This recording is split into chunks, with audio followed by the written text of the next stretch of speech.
Hello friends, welcome to my channel. இன்னைக்கு இந்த வீடியோல புளியங்க இலையில எப்படி சன்னாக்குனி பொடி ரெசிபி செய்ய போறேன்னு தான் பார்க்க போறீங்க. இது ரொம்ப ஈஸியான ரெசிபிங்க. இந்த ரெசிபி வந்து நீங்க இன்ஸ்டன்ட்டா ஒரு டிஃபனுக்கும் சரி இல்ல ஒயிட் ரைஸ்ல ஒரு ஜஸ்ட் இந்த டேபிள் ஸ்பூன் பொடியை வச்சு இது கூட கொஞ்சம் நெய் கலந்து சாப்பிட்டீங்கன்னா அவ்வளோ அருமையாக இருக்கும். சரி, இதுக்கு தேவையான பொருட்கள் என்னன்னு பார்க்கலாம். இதோ பாருங்கள், இதில் வந்து நான் 1/4 கிலோ பொடி ஏறால் கருவாடு இப்படி எடுத்து வச்சுருக்கேன். இதை தான் வந்து சன்னாக்குனின்னு சொல்லுவாங்க. இதை நான் வந்து ஃப்ரை பண்ண போகிறேன். அது இப்போ இல்லை, அப்புறமா 2 to 3 டேபிள் ஸ்பூன் அளவுக்கு கருப்பு எள்ளு, 1 டேபிள் ஸ்பூன் அளவு தனியா, 1 டேபிள் ஸ்பூன் அளவுக்கு சீரகம். இது பாருங்க, இது வந்து புளியங்க இலை பவுடர். இது என்னோட வீடியோவில் இருக்கும், எப்படி செய்யணும்னு தெரியலன்னா பாருங்க இருக்கும். அப்புறம் தேவையான அளவுக்கு உப்பு, 1 கொத்து காஞ்ச கருவேப்பிலை, ஒரு 20 காஞ்ச மிளகாய், ஒரு முழு பூண்டு. இப்போ இந்த எல்லா ஐட்டமையும் நம்ம சேர்த்து எப்படி பொடி தயார் பண்ணலாம்னு பார்க்கலாம். என்னோட வீடியோ நடுநடுவில் பார்த்துட்டு இருக்கும்போது மறக்காமல் சப்ஸ்கிரைப் பண்ணுங்கள். இப்போது இந்த கடாயை வந்து நல்லா ஹீட் பண்ணிவிட்டு இந்த பொடி இறால நல்லா வறுக்கணும்.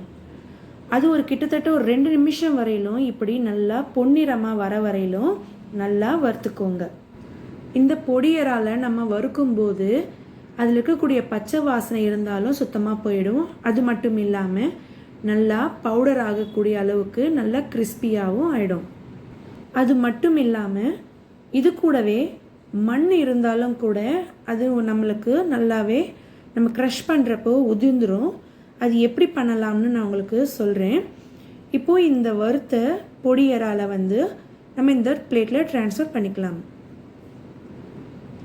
பாருங்கள், இது போல் ஒரு முறத்தில் இந்த வறுத்த இறால வந்து இப்படி போட்டுட்டு நல்லா க்ரஷ் பண்ணிக்கோங்க. ஜல்லடை இருந்தாலும் ஜல்லடையில் போட்டு நீங்கள் வந்து இப்படி க்ரஷ் பண்ணிக்கோங்க.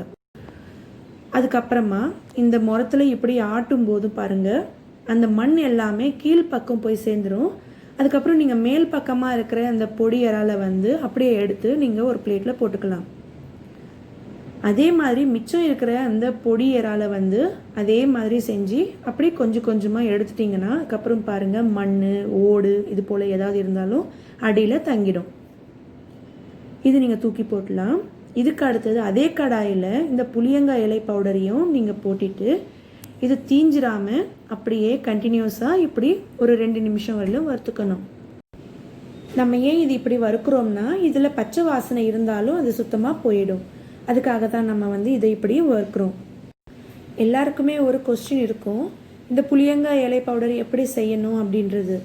இது ஒன்றும் இல்லைங்க, புளியங்காய் மரம் இருக்கும் இல்லையா, அதில் இருக்கக்கூடிய அந்த இலைங்களை தான் நான் பறித்து அதை நல்லா கழுவி காய போட்டு அதை நல்லா பவுடர் பண்ணதில் இந்த மாதிரி எனக்கு பொடி கிடச்சிச்சு.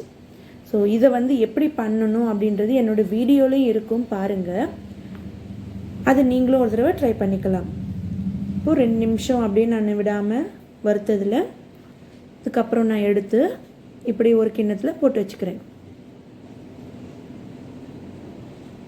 மறுபடியும் அதே கடாயில் 1 டீஸ்பூன் அளவுக்கு எண்ணெயை விட்டுட்டு இந்த காஞ்ச மிளகாயை நான் இதில் வறுக்கிறேன்.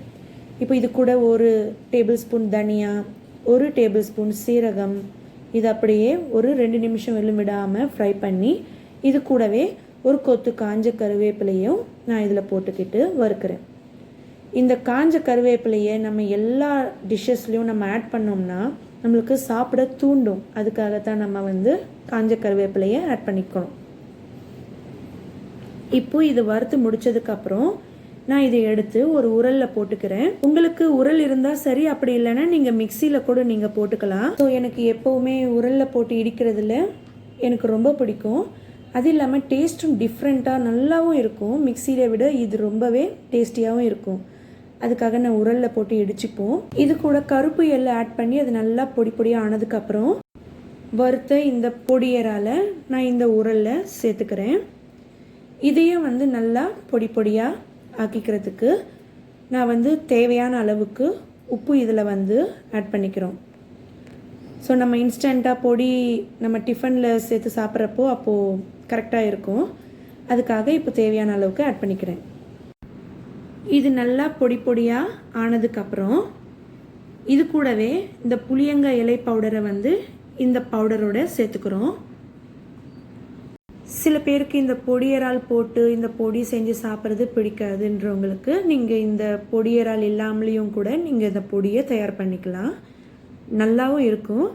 நீங்கள் ட்ரை பண்ணலாம். இந்த ரெசிபி பார்த்தீங்கன்னா இது ஆந்திராவில் ரொம்ப ரொம்ப ஃபேமஸான ரெசிபிங்க. இது எல்லாருமே பார்த்தீங்கன்னா விரும்பி விரும்பி சாப்பிடுவாங்க. அந்த அளவுக்கு இது நல்லா இருக்கும். இந்த பவுடரில் வந்து நான் ஒரு முழு பூண்டு, அதாவது தோல் உரிக்காத பூண்டை வந்து ஆட் பண்ணி இதை நல்லா இடிச்சிக்கிறேன். இதை நல்லா இடித்து முடித்ததுக்கப்புறம் நான் இதை எடுத்து ஒரு பவுலில் இப்படி எடுத்து ஸ்டோர் பண்ணிக்கிறேன். இது எத்தனை நாள் ஆனாலும் கூட கெடாது. அந்த அளவுக்கு ஃப்ரெஷ்ஷாகவே இருக்கும். ஸோ கெட்டு போகாத அளவுக்கு இந்த பவுலில் வந்து ஈரத்தன்மை இருக்கக்கூடாது, முக்கியமாக அதையும் பார்த்துக்கோங்க. ஸோ லேட் பண்ணாமல் நீங்களும் இந்த பொடியை வந்து உங்கள் வீட்டில் ஒரு தடவை ட்ரை பண்ணி பாருங்கள். ட்ரை பண்ணிவிட்டு என்னுடைய வீடியோ கமெண்ட் செக்ஷனில் உங்கள் ஃபீலிங்ஸை நீங்கள் ஷேர் பண்ணலாம். ஸோ இது ரொம்ப டேஸ்டியாகவும் இருக்கும். ஸோ இதுதாங்க புளியங்காய் இலையில் செய்யக்கூடிய ஒரு சன்னாக்குனி பொடி ரெசிபி. இது தெலுங்கில் வந்து சிந்தாக்கு, ரொய்ய பொட்டு காரம் சொல்லுவாங்க. என்னோட வீடியோ உங்களுக்கு ரொம்ப யூஸ்ஃபுல்லாக இருந்ததுன்னா மறக்காமல் சப்ஸ்கிரைப் பண்ணுங்கள், லைக் பண்ணுங்கள், ஷேர் பண்ணுங்கள், கமெண்ட் பண்ணுங்கள். தேங்க்ஸ் ஃபார் வாட்சிங். Take care. பாய்.